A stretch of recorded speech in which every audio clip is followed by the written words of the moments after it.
চ্যানেলে আমি তোমাদেরকে ওয়েলকাম জানাচ্ছি। West Bengal joint entrance examination বোর্ডের এই একটা নতুন নোটিফিকেশান এসছে, তোমরা দেখতে পাচ্ছ। জেকা 2022-এর একটা নতুন নোটিফিকেশান, একটা কারেন্ট বুলেটিন পাবলিশড হয়েছে, ইনফরমেশন বুলেটিন জেকা 2022। এখানে ক্লিক করলে তোমরা একটা পিডিএফ ফাইল ডাউনলোড করে নিতে পারবে। এই রিসেন্টলি এই যে নোটিশটা পাবলিশড হয়েছে, এখানে পুরো 25 পাতার এই পিডিএফ ডকুমেন্টে তোমরা যদি এটা ভালোভাবে পড়ো তাহলে পুরো সিস্টেমটা সম্বন্ধে একটা আইডিয়া হয়ে যাবে। আমি বেসিক্যালি আজকে স্পেসিফিক্যালি আমি সিলেবাসের ব্যাপারটাতেই আলোচনা করছি। আর এখানে সিলেবাস যেটা তোমরা পেজটা দেখতে পাবে,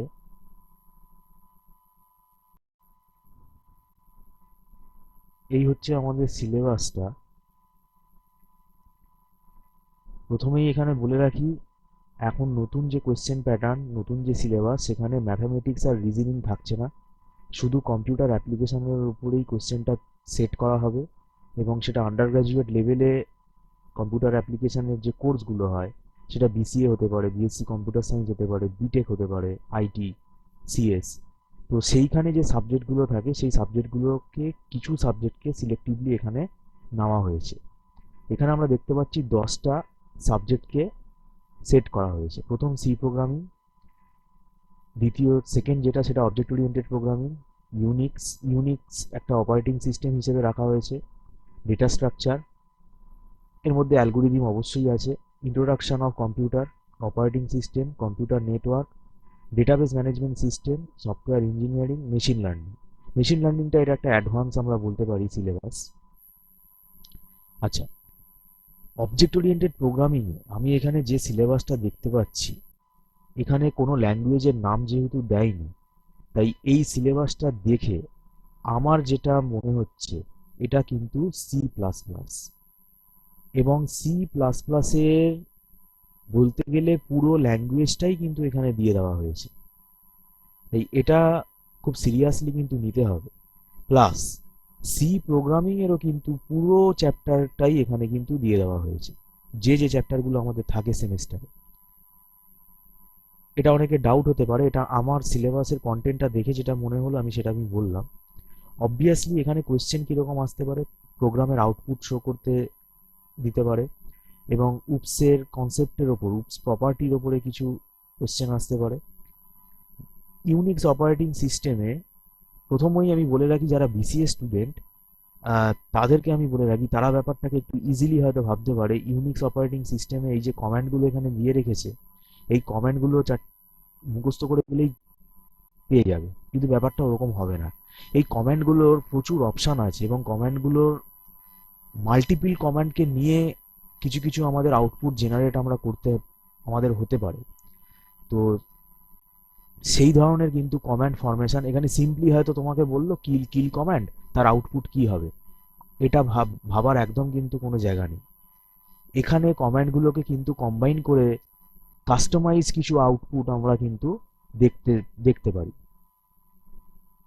এবং এখানে আমরা দেখতে পাচ্ছি ইউনিক্সের পুরো সিলেবাসটাই পুরো দিয়ে দেওয়া হয়েছে, এমনকি এখানে শেল স্ক্রিপ্ট পর্যন্ত দিয়ে দেওয়া হয়েছে। তাহলে সেল স্ক্রিপ্টিং কিন্তু আলাদা করে আমাদের শিখতে হবে। সেল স্ক্রিপ্টিং আলাদা করে না শিখলে আমরা কিন্তু শেল স্ক্রিপ্টের ওপর যে প্রোগ্রামগুলো দেবে, অবভিয়াসলি এটা আমাদের তো রিটেন এক্সাম না, এটা আমাদের অপশান বেসড অ্যান্সার আমাকে চুজ করতে হবে।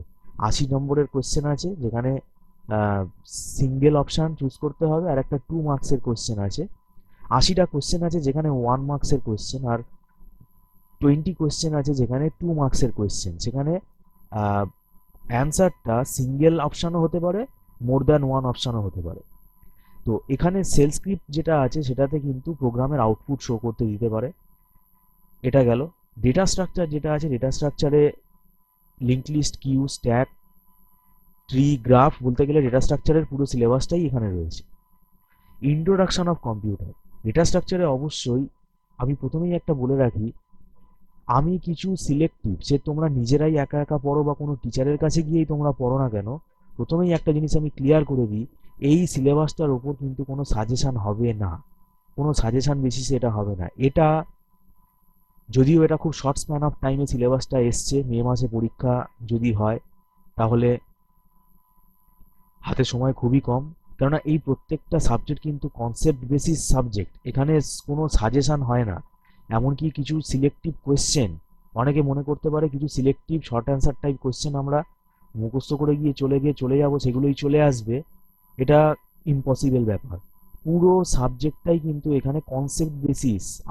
আমি যদি এখানে লিঙ্ক লিস্টের অপারেশনগুলো না বুঝি, লিঙ্ক লিস্টের ওপর আমার কোয়েশ্চেনগুলো দিলে আমি কি করে পারবো? তাই এখানে আমি, তোমরা নিজে নিজেই পড়ো বা যে কোনো টিচারের কাছে গিয়েই পড়ো না কেন, আমি এটা অ্যাডভাইস করব, কনসেপ্ট ক্লিয়ার করো, কনসেপ্ট ক্লিয়ার করো, কনসেপ্ট ক্লিয়ার করে তবে তোমরা কোয়েশ্চেনে হাত দাও। কিছু কোয়েশ্চেন সলভ করে যাওয়া মানেই যে তুমি যেটাতে ওই কোয়েশ্চেনগুলোই পেয়ে যাবে, তার কোনো কিন্তু মানে নেই। তুমি যদি কনসেপ্টটা ক্লিয়ার করতে পারো, তাহলে আমি কিসে জোর দিচ্ছি, আমি বলছি থিওরি ভালো করে পড়ো, থিওরি পড়ে কনসেপ্ট ক্লিয়ার করো, অ্যালগোরিদমগুলো ভালো করে পড়ে অ্যালগোরিদমের লজিকগুলো বোঝার চেষ্টা করো। ওই শর্ট কোশ্চেন আমি 100টা করে গেলাম, তার ভিতর থেকে চলে আসবে, তাহলে আমি বলবো ভাই জেকা তে কিন্তু ভালো রেজাল্ট করা কিন্তু টাফ হয়ে যাবে। আচ্ছা, ইন্ট্রোডাকশন অফ কম্পিউটার যেটা দিয়েছে, এটা অ্যাকচুয়ালি কিন্তু কম্পিউটার অর্গানাইজেশন আর আর্কিটেকচারের ভেতরে যে সিলেবাসটা থাকে সেটাই কিন্তু এখানে দিয়েছে। এবং এখানে আমরা যেটা দেখতে পাচ্ছি, পাইপলাইন দিয়েছে। পাইপলাইন মানে এটা একটু কম্পিউটার অর্গানাইজেশন আর্কিটেকচারের অ্যাডভান্স চ্যাপ্টার, এটা অ্যাডভান্স চ্যাপ্টারের মধ্যে পড়ে, সেটা কিন্তু এখানে দেওয়া আছে। এবং এটা খুব সম্ভবত সিপিইউ এই নলেজগুলো রাখতে হবে, CPU chapter, input output chapter, bus structure সব কিন্তু পড়ার পর কিন্তু এই পাইপলাইন এই জিনিসগুলো কিন্তু আমরা বুঝতে পারবো। এবং এটা ইন্ট্রোডাকশন অফ কম্পিউটার মানে ওই আমাদের বেসিক কম্পিউটারের কোনো ব্যাপার নেই কিন্তু এর মধ্যে। এটা আমাদের বিসিএ বা বিটেকে যে কম্পিউটার আর্কিটেকচার থাকে সেই পুরো সাবজেক্টটাই এখানে কিন্তু দিয়ে দিয়েছে। এখানে ইনস্ট্রাকশন ফরম্যাটগুলো আমাদের জানতে হবে, অ্যাড্রেসিং মোড জানতে হবে, যেগুলো আর কি এখানে আমি দেখতে পাচ্ছি দিয়েছে। আচ্ছা, অপারেটিং সিস্টেম যেটা দিয়েছে, অপারেটিং সিস্টেমও কিন্তু পুরোপুরি অ্যালগোরিদম বেসড, এবং এখানে কিন্তু কনসেপ্ট বেসিসে কিন্তু কোয়েশ্চেন আসার চান্স বেশি। শিডিউলিং এর অঙ্ক হতে পারে, ডেডলকের ওপর কিন্তু অঙ্ক আসতে পারে, ডেডলক ডিটেক্ট করতে দিতে পারে, সিনক্রোনাইজেশনের ওপরে কিন্তু যে অ্যালগোরিদমগুলো আছে, সিমাফোর বেসড অ্যালগোরিদম যেগুলো আছে, সেখান থেকে কোয়েশ্চেন অ্যান্সার আসতে পারে, থ্রেডের ওপর আসতে পারে, প্রসেসের ওপর আসতে পারে, প্রসেসের মানে আমি বলতে চাইছি চাইল্ড প্যারেন্ট প্রসেসের ওপর অনেক কোয়েশ্চেন আসতে পারে। পুরোপুরি আমি যা দেখছি এখানে কিন্তু পুরো থিওরি পড়তে হবে, পড়ে কনসেপ্ট ক্লিয়ার করতে হবে, তবেই গিয়ে কিন্তু কোয়েশ্চেন অ্যান্সার করতে পারবে। কোনো টিচার কোনো পৃথিবীতে এটা কেউ এই সিলেবাস দেখে তোমাকে সাজেস্টিভ কয়েকটা কোয়েশ্চেন করিয়ে দিল আর তুমি গিয়ে পরীক্ষায় সেটা পেয়ে যাবে, সেরকম কিন্তু এখানে হবে না। তাই এটা আমি 2023-এর যারা ক্যান্ডিডেট তাদের জন্য বলছি, তোমরা কিন্তু এখন থেকে কিন্তু জেকার প্রিপারেশন নেওয়া স্টার্ট করে দাও। তাহলে তোমরা একটা কিন্তু টাইম হাতে পেয়ে যাবে, যাতে কি হবে, এই সিলেবাসটা তোমরা রপ্ত করতে পারবে, সিলেবাসটা তোমরা তৈরি করতে পারবে।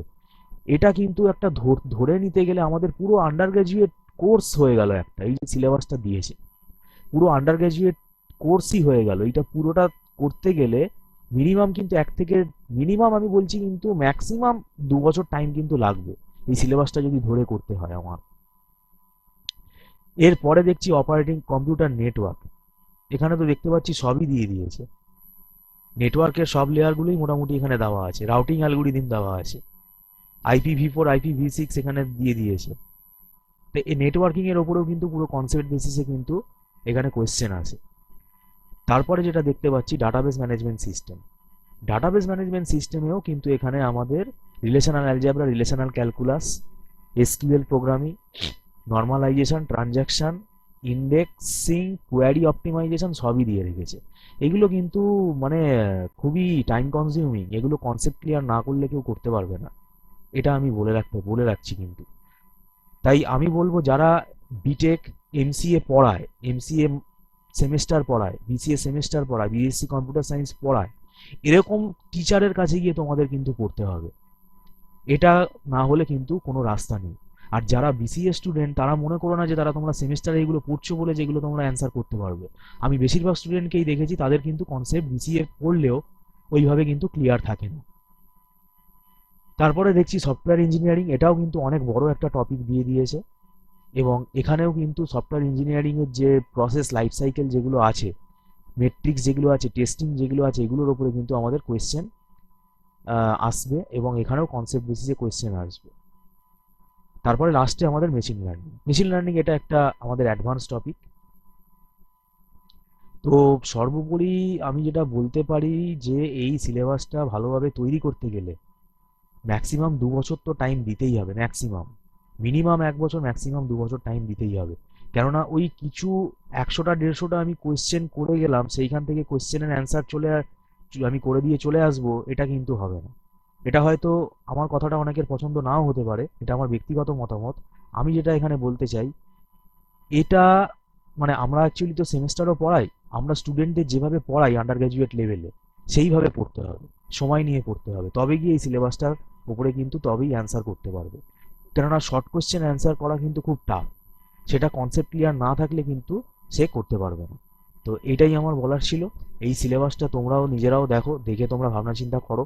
আর যারা 2022 সালে জেকা দেবে তাদের হাতে সময় খুবই কম, তবুও আমি বলবো যেটুকু সময় আছে সেটুকু সময় তোমরা কোনো না কোনো গাইডের একটা হেল্প নাও, সেটা নিয়ে তোমরা দেখো, তোমরা তাহলে আমি আশা করবো তোমাদের রেজাল্ট ভালো হবে। আর মোটামুটি এখানে একটা এলিজিবিলিটি ক্রাইটেরিয়াও দেওয়া আছে, সেটা একদম সিম্পল, সেটা তোমরা নিজেরা দেখলেই বুঝতে পারবে। পার্টিকুলারলি আমার আজকের এই ভিডিওটার মেন কনসার্ন হচ্ছে সিলেবাস, আমি সিলেবাসটা নিয়েই বললাম।